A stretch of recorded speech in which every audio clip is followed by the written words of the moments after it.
Even during a drought, Sioux Falls' namesake can still draw a crowd. Visitation at Falls Park is way up this year, and that's having a spillover effect for other local attractions, helping boost tourism numbers in the area.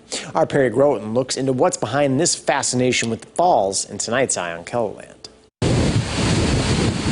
The drought has diminished the flow of water over the falls at Falls Park, but it's still providing an eyeful for visitors. It would be nice to see the water up a little more, but we still enjoy it. Janelle Walker and Evan Dixon of Minnesota brought along their children for a first-time visit to Falls Park. I didn't know anything about it. I've driven through here or near it probably 50 times and I've never stopped. More and more people are soaking in the beauty of Falls Park during the summer tourism season.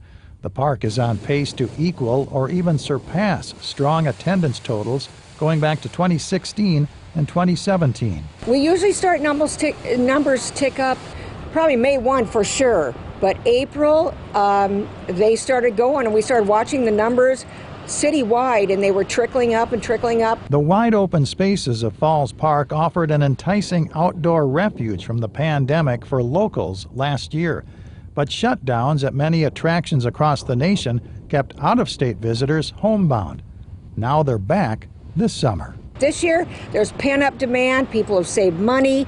They're ready to get out of the house, and they are here. Hi. The park's Visitors Center keeps a hand-counted tally of the people who enter the gift shop.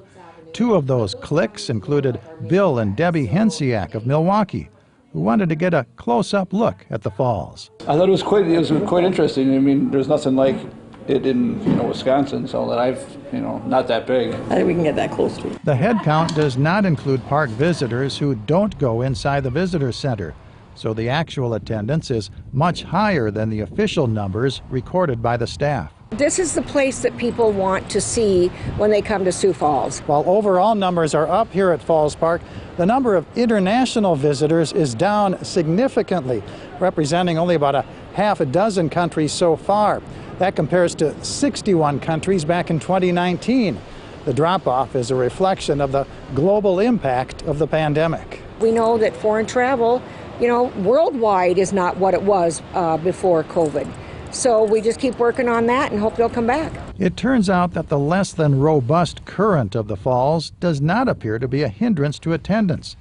Visitors observe a different type of natural beauty to the park during a drought. To me, I kind of think it's neat. You can see a little more with less water. There's probably less covered up, and I can see where the water line used to be and see how it works. So it's pretty interesting. I would get worried when the falls weren't roaring. But people started saying, oh, the rock, and they would talk all about the rock and want to know more and more about the rock.